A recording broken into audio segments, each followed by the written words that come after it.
मुरादाबाद पहुंचे राज्यसभा सांसद जफर इस्लाम ने पेट्रोल डीजल की बढ़ती कीमतों पर मोदी सरकार की तरफ से अपनी थ्योरी पेश करते हुए कहा कि कोरोना काल के चलते देश के नागरिकों को जो सुविधाएं दी गईं उसके कारण पेट्रोलियम पदार्थों के दामों में बढ़ोतरी हुई, जो लिमिट के ऊपर नहीं जाएगी।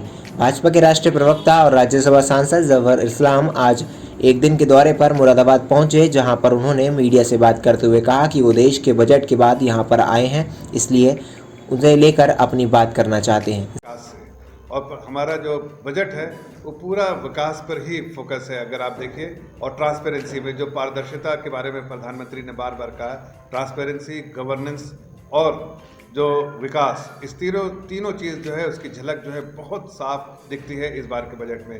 जब आप कहते हैं कि फिस्कल डेफिसिट जो है हमारा 9.5% है, तो 9.5% में वो सारी चीज़ें जो है आ गई जो आज तक छुपाई जाती थी, वो सारी चीज़ें जो है इस बार 9.5% फिस्कल डेफिसिट में आ गई। पहले की सरकारें जो छुपाती थी वो बिलो लाइन आइटम दिखाती थी, लेकिन वो बजट में नहीं, बजट के खर्चे में, एक्सपेंडिचर में नहीं दिखाती थी। इस बार हमने वो सारी चीज़ों को हमने इस बार जो है वो बजट के खर्चे में दिखाया, एक्सपेंडिचर साइड में दिखा दिया, ताकि ये पारदर्शिता हो, देश के और दुनिया के लोग जाने कि आज के दिन में सरकार में कितना खर्चा हो रहा है और सरकार की आमदनी कितनी है। रेवेन्यू साइड में भी हर चीज़ को हमने बिल्कुल साफ गोई से रखा है।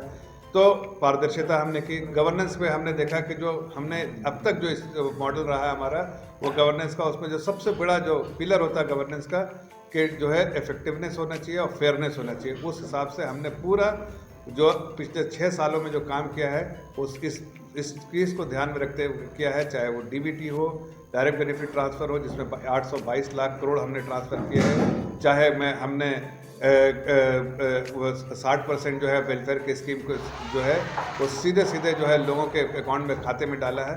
उससे समझ में आता है कि हम बिल्कुल ट्रांसपेरेंसी के साथ जिन लोगों को पहुंचना चाहिए उन लोगों को हमने पहुंचाया है। इफेक्टिव रहा है हमारा मॉडल और फेयरनेस रहा है। हमने कोई भेदभाव नहीं किया, चाहे वो किसी समुदाय का हो, किसी समाज का हो, किसी वर्ग का हो, किसी पूजा पद्धति का हो, किसी भगवान में आस्था रखता हो, हमने कभी नहीं देखा। अगर आप उठा के देखिए वेलफेयर स्कीम, जो प्रधानमंत्री की जो जन कल्याणकारी योजनाएं हैं, उनका अगर लाभ जो है वो मिला है, किन लोगों को मिला है? वो मिला है उन लोगों को जो उसके लिए डिज़र्विंग थे, चाहे वो मुस्लिम हो, सिख हो, ईसाई हो, हिंदू हो। उनकी पूजा पद्धति हमारी सरकार ने कभी नहीं देखा, उनका नाम कभी नहीं देखा। उनको देखा ये देशवासी हैं, देशवासी, इनको आज तक की सरकारों ने महरूम रखा है और इनको आज चाहे वो महिलाओं के लिए चूल्हा हो, फ्री गैस स्टोव हो, कनेक्शन हो। इस बार भी हमने 1 crore gas stove free connection देने का बजट में ऐलान किया है। या फिर आप हमें किसान सम्मान निधि के द्वारा हमने 6-6 हज़ार रुपये किसानों के खाते में देना हो, या फिर हमने प्रधानमंत्री आवास योजना के द्वारा हम प्रधानमंत्री के आवास योजना के अंतर्गत हम गरीबों को मकान देना हो। और इस सब में देखिए तो आप, अगर चूँकि मैं एक मेंशन करना चाहता हूँ कि मुस्लिम समाज से बिलोंग करता हूँ, इसलिए आपको बताना चाहता हूँ, चाहे उत्तर प्रदेश का लेखा जोखा देखिए या पूरे देश का देखिए, तो आपको लगेगा कि हमारे मुस्लिम समाज की जनसंख्या कम है, लेकिन जो बेनिफिशियरीज हैं, जिनको लाभान्वित लोग हैं, वो हम उस जनसंख्या के परसेंटेज से बहुत ज़्यादा है।